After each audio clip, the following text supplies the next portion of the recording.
السلام عليكم ورحمة الله وبركاته. ازيكم حبايبي؟ يا رب دايما تكونوا بخير. كيلو دقيق ومنخول، هنحط عليه معلقة كبيرة لبن بودر ومعلقة صغيرة ملح. زي ما قلنا حبايب قلبي، معلقة صغيرة ملح ومعلقة كبيرة لبن بودر.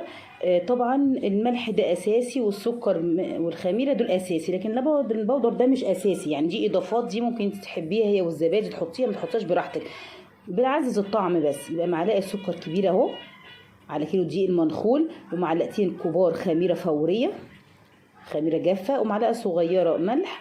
كل دول اساسي، لكن اللبن البودر زي ما قلت لكم معلقة كبيرة مش اساسي، دي بتعزز الطعم بس. والزبادي تحطي بقى معلقة، تحطيها كلها زي ما انا بعمل براحتك، انا صراحة بحطها كلها، ده لتعزيز الطعم وتخلي العجينة لينة وطرية وجميلة. عايزه تحطي نص معلقه صغيره بيكنج باودر حطي براحتك، يعني انا ساعات بحطه وساعات لا. وربع كوبايه زيت زي ما انتم شايفين حبايب قلبي اهو. كل دول هنضربهم في العجان او تعمليهم بقى بايدك بقى. انا قبل ما اجيب العجان كنت بشتغل بايدي في عادي خالص، بس هياخد منك يعني 10 دقايق كده تعجيني كويس، لكن العجان بيسهل علينا مش اكتر، لكن انت تقدري تعمليها وتطلع زي الفل زي ما انا عملتها معاكم كتير كتير كتير كتير. انا اول مره اعملها معاكم بالعجان، لكن عملتها معاكم كتير قوي بايدي، فالموضوع يعني سهل وبسيط. 10 دقايق كده بتفضلي تعجنيها بايدك كده لغايه ما تلاقيها كده ايه، يعني عجينه لينه وطريه كده. هنحط ميه قد ايه؟ تقريبا 500 ملي ميه دافيه، يعني دافية مش سخنة، عشان ما تقتلش الخميرة وتبقى مش نشطة وتقتلها وما تتفاعلش يعني. ادي 500 مللي اهو. طبعا انا دايما بحط لها 500، بس طبعا انت دي يعني بيختلف ساعات، فحطي حبة بحبة، فمن دي لاخر بيختلف، فانت حطي حبة في حبة احسن، عشان ما تضطريش تحتاجي بقى دقيق تحطي تزيد منك الميه الكلام ده كله. فانا زي ما انتم شايفين كده بحط حبه بحبه، عايزاها تبقى عجينه متماسكه وطريه، بحيث ان ما بتلزقش وتكون طريه وجميله. بصوا بسم الله ما شاء الله.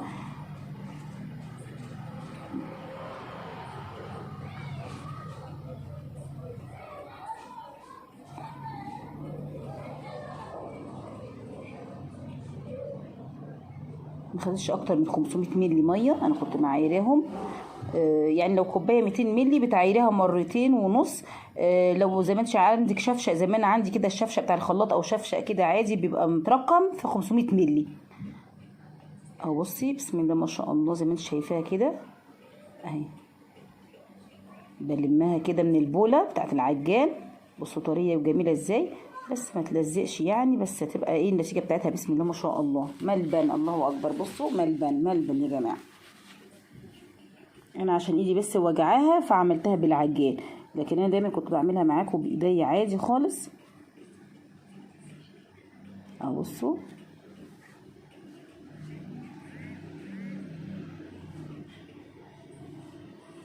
بلمها كويس بقى كده واحطها في بوله واخليها تخمر تمام اهو.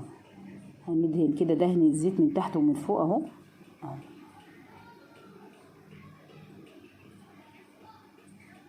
حط في البوله كده دهن الزيت اهو. انا قلت زي ما هي في ايه، مش هوسخ بقى حاجه تانية في البوله بتاعت العجان، ورحت ايه دهنها زي ما انتم شايفين كده، ودهن الزيت من على الوش كده خفيفه، وغطيها بقى بستريش شراب بكيس براحتك خالص، واحطش عليها في ضفوطه ولا قماشه ولا اي حاجه، وسيبيها كده في مكان دافئ. احنا في الصيف ما شاء الله، ما بتاخدش وقت يعني، وبتطلع على طول. ولو في الشتاء برضو بتاخد وقت شويه، بس يعني بتطلع برضو وتبقى زي الفل. لو انت مستعجله عليها بتدفي البوتاجاز وتقفلي البوتاجاز، اهم حاجه تتاكدي ان انت قفلتي البوتاجاز كويس ويبقى دافي، وتحطيها بتطلع على طول برضو ما شاء الله. زي ما انتم شايفين بالاستريس شراب رحت ايه مقفله عليها كويس، وهسيبها كده في مكان على جنب، وهغطيها بفوطه كده ايه عشان تخمر وتضاعف حجمها قبل ما اشتغل بيها معاكم حبايب قلبي، وهشوفوا عملناها ازاي. تعملي بقى بيتزا باللحمه المفرومه، بالفراخ، بالسجق، بالسوسيس، بالمشروم، بالجمبري، الحاجه اللي انت بتحبيها احشي بيها، الحاجه اللي انت بتحبي بيها احشي بيها. انا ساعات بعملها بالفراخ، باللحمه المفرومه، بالسجق، باللانشون، زي ما انت عايزه. ممكن تعمليها جبن بس خالص، اللي انت عايزاه. شوفي انت بتحبي الحشوه ايه ووفري براحتك. لو جبن بس هتلاقيها جميله وحلوه وطعمه. كفايه انها نظيفه ومن ايه ومن ايدك لاولادك وحبايبك. ممكن تعمليها لهم وتحطها لهم في اللانش بوكس وهم رايحين المدرسه. ممكن تاخديها معاكي تتعشي بيها لو رحتي جنينه او حديقه. ممكن تاخديها كغدا. يعني البيتزا بالذات ممكن تفطري وتتغدي وتتعشي بيها ما هتقولش لا. شايفين رشه دقيق كده على الرخامه طبعا مغسوله ونظيفه. رشه دقيق هنلم بقى بيها الايه زي ما انتم شايفين كده.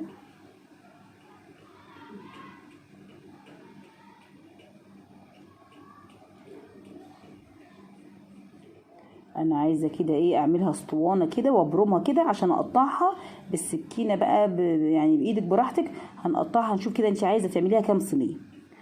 في ناس بتعمل كيلو 8 صواني بس بيبقوا صغيرين. ممكن 4 كبار او 3 وسط زي ما انت عايزه. انا هقطعها على قد ايه عدد الصواني بتاعتي. يعني انت عارفه كل صينيه قد ايه وبتعملي ايه على اساسها التقطيع يا حبيبه قلبي. اهو شايفين اول قطعه مسكتها ولميتها زي ما انتم شايفين كده وهركنها على جنب ترتاح برضو. اهو برضو الصينيه اللي هحط فيها مبدراها دقيق يعني رشها رشه دقيق كده اهو عشان متلزقش. والحته التانية نفس الكلام برضو لميتها وهحطها جنب اختها.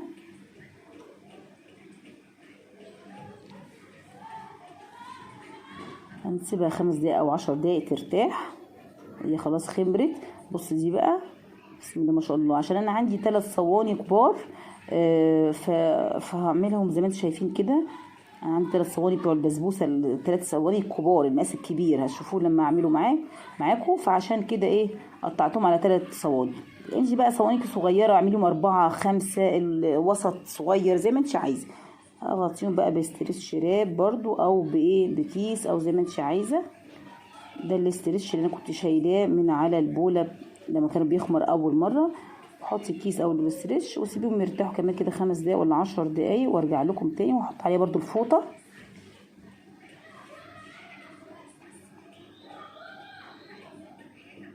اهو بسم الله ما شاء الله. بصوا ارتاحت كده وخمرت كمان. هاخد بقى واحده واحده.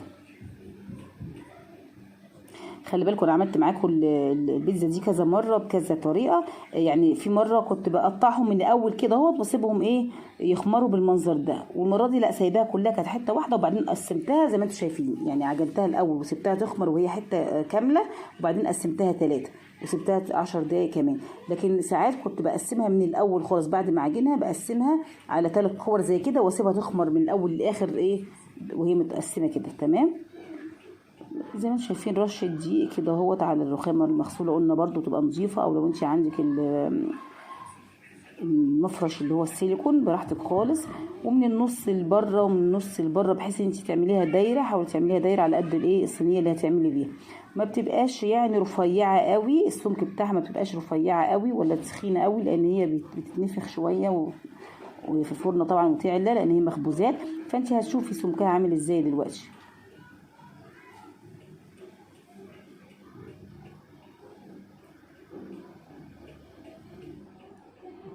انت لما بتعملي في البيت حبيبه قلبي كفايه انت تبقى ضامنه نظافه الحاجه.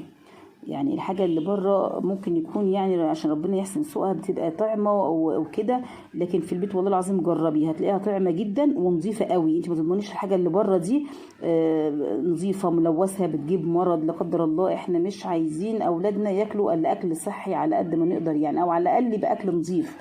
لو مش هنقدر ناكلهم اكل صحي يبقى اكل نظيف وضامنين نظافته. بصوا زي ما انتم شايفين دهنت الصينيه زيت. دهنة زيت خفيفه وبعدين حطيت فيها زي ما انتم شايفين كده سمكها حلو ولا تخينه ولا رفيعه. دهنا الصينيه وحاطين فيها البيتزايه وطبطبناها كده وخدنا شكل الصينيه اللي دايره يعني. هنجيب بقى شوكه كده ونشكشكها بقى. هنشكشكها لا مش هنشكشكها. لا هنشكشكها ما نشكشكهاش على رأي الفيلم. هنشكشكها كده زي ما انتم شايفين عشان ما تتنفخش.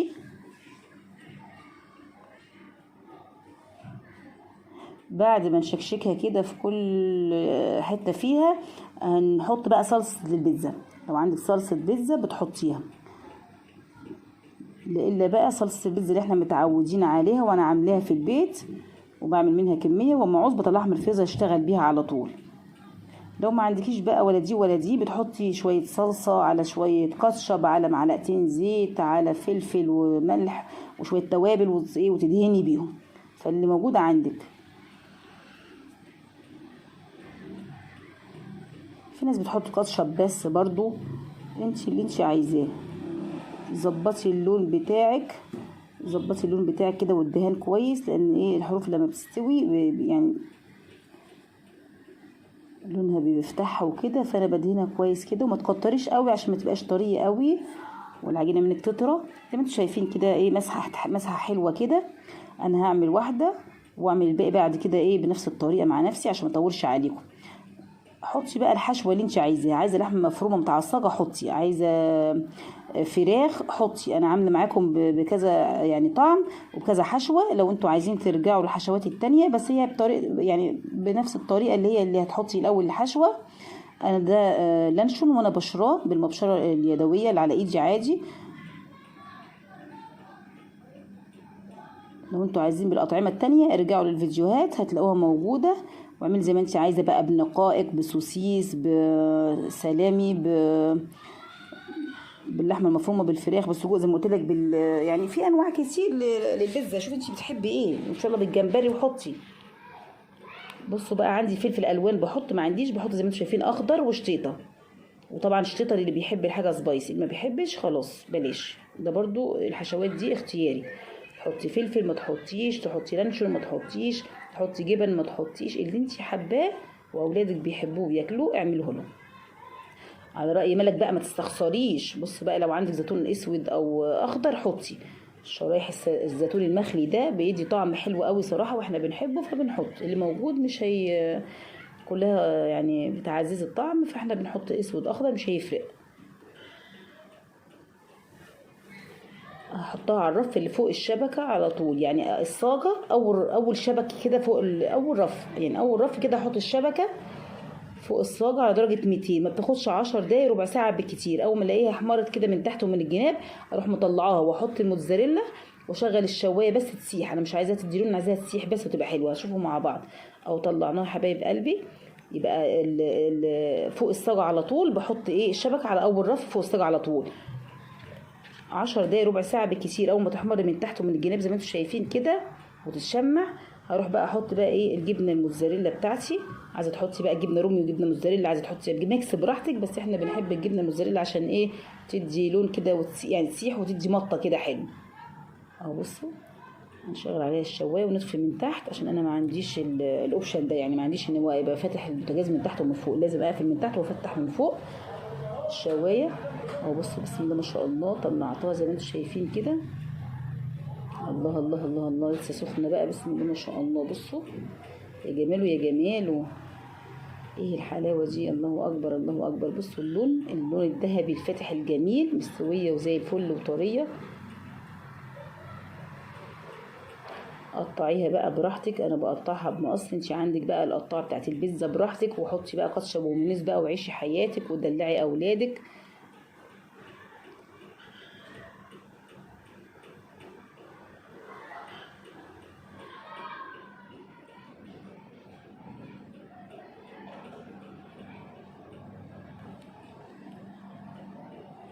قطعي التقطيعه اللي تريحك.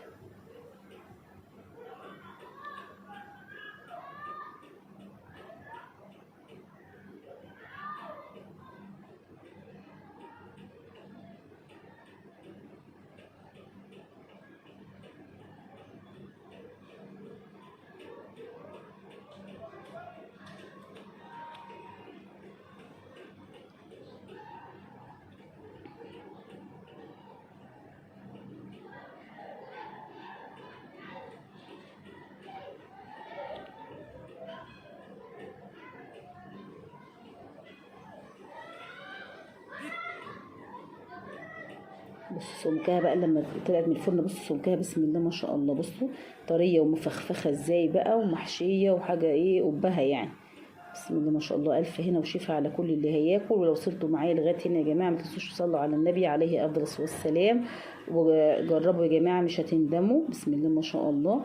حطي بقى كاتشب ومايونيز ودلعي نفسك، دلع نفسك يا عصوة زي ما بيقولوا. انا بحبكم في الله، ولو عجبكم ما تنسوش بقى اللايك والتعليقات الجميله الحلوه اللي بتشجعني وبتديني دفعه لقدام. ربنا يبارك فيكم ويحفظكم. انا بحبكم في الله، والسلام عليكم ورحمه الله وبركاته.